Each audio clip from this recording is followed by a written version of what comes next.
Completely different. My next guest is believed to be the first woman to be prescribed cannabis in the UK after it was made legal for medicinal use. Carly Barton suffered constant pain following a stroke, but discovered cannabis helped ease her pain dramatically.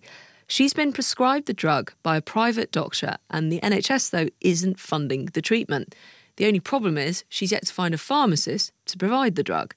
NHS England says its guidance allows doctors to prescribe certain forms of cannabis for medicinal use under regulations which came into force last month, but it says it should only be prescribed on a named patient basis when all other options have been exhausted. Welcome to the programme, Carly. Hi, Emma. Thanks for having me. So what difference has this change in the law now made to you? I'd say pretty much no difference whatsoever in terms of accessing via the NHS, which is the health system that I rely on and many thousands of patients around the UK rely on with chronic illness. I've had to take matters into my own hands, essentially, to get hold of the medicine that I need. So when you say you've had to take things into your own hands, what does that mean? So I've been sourcing on the black market for a good couple of years, and I've had to go to a private doctor in order to get hold of this prescription, as no NHS specialist in the UK, since the guidelines were released, have felt sufficiently guided to write a single prescription for anybody, because the guidelines are so ridiculously tight, and that's causing significant frustration to the 1.1 million patients currently consuming cannabis illegally, as they thought, and as they rightly thought, that they were given some hope over the summer when politicians promised to make that change. So there's a change, but there's no real change for people like yourself? Absolutely not.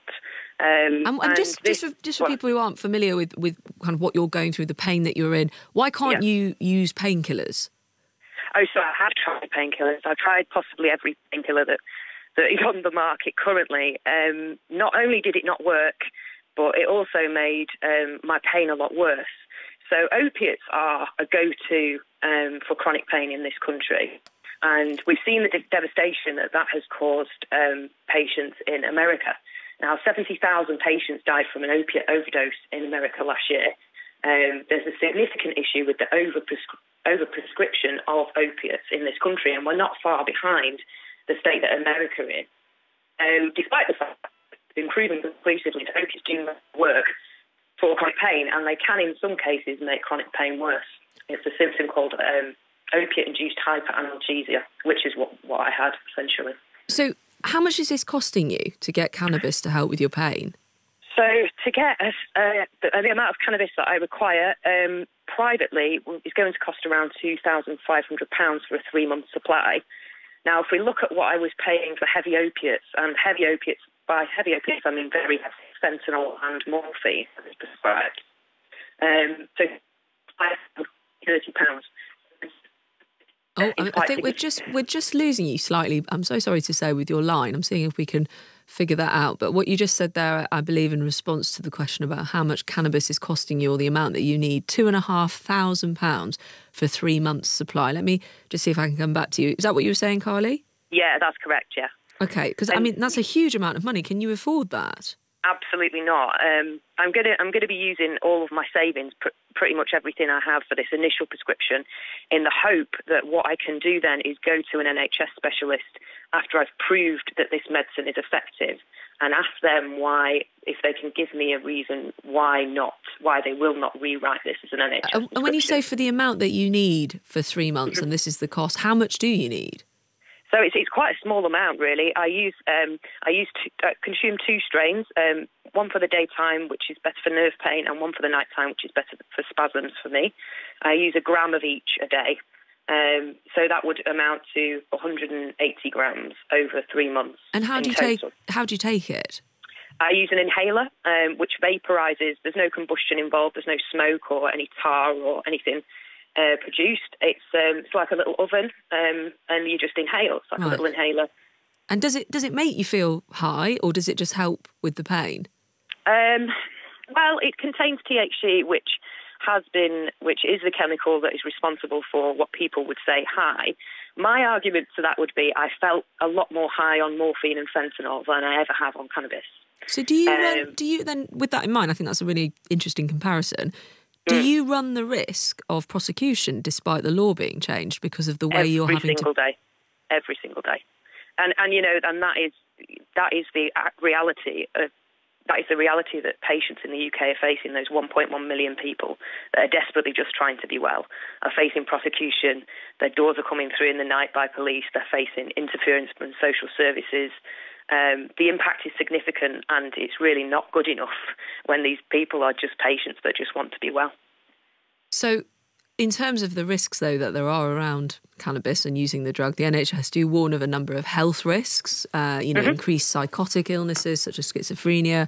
Actually, I didn't know this, but increased risk of bronchitis, cardiovascular disease, stroke. I mean, what do you say with regards to that?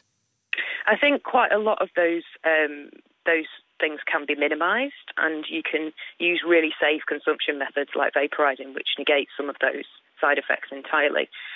But I would question the link with psychosis. As we've seen in the States now, what they're doing is they're providing some really, really great data that's come off the back of their legalisation. And they've shown that there's been no significant increase in patients presenting with psychotic episodes, which, as you can imagine, millions more people are accessing cannabis, and there is no rise in there's no link there. There's no rise in people developing psychosis. So now they're doing research over there to prove if the causal link is more that people who have mental health problems are seeking this as a self-medication, and then that's the connection. But cannabis isn't for everyone, and I'm not saying that there isn't a risk. There's a small risk of some kind of incident, which percentage-wise is around about the same percentage risk as if you lose a pet and you're very upset about that. That is in line with the risk factor for any kind of mental health issue, if that makes sense. And as you said, you're now going to try and do this for 3 months using your savings and then show and prove to the NHS how it's impacted your life. Could I just very briefly, when you cut out earlier, you were saying £2,500 for 3 months compares to what you were spending before. What was that comparative figure? £30 for 3 months' supply of fentanyl and morphine. Wow. Okay, so it's a significant... It's significant, yeah. And I'm sure you would argue a significant difference in how you feel as well. Absolutely. I mean, I'm not bedbound a lot of the time. I'm not housebound anymore. I work for the United Patients Alliance, who are a patients advocacy group, and I work with patients just like myself. Well, I've got a message here for you, Carly, if I may. Sure.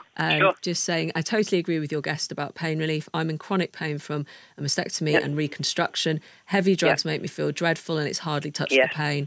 I don't understand why medicinal cannabis is so costly. It's so much cheaper in other Western countries. It's madness, and then they get us hooked on opiates instead. So you've definitely started a conversation here, Carly, and an important one. We're focusing a lot on Brexit because it's what's going on in Westminster, but it's important to bring a focus on how policies affect everyday lives. Absolutely. Yeah, absolutely. Thank you very much for sharing. Sorry, go on, quickly. No worries. Oh, yeah, and hopefully, the point of doing this and the point of campaigning so fiercely is so that we can get that first NHS specialist to recreate a prescription so that the floodgates are well and truly open for the rest of the country. Well, there you go. That's what some of the concerns will be, that the floodgates will open, but that's what you want. Absolutely. Yes, that is what we want. You've put it out there. Let's see what people say. Carly Barton. Thank you very much for coming on to the programme there. Well, we will be heading over to the Commons for Prime Minister's questions in just a moment. But first, what emoji would you...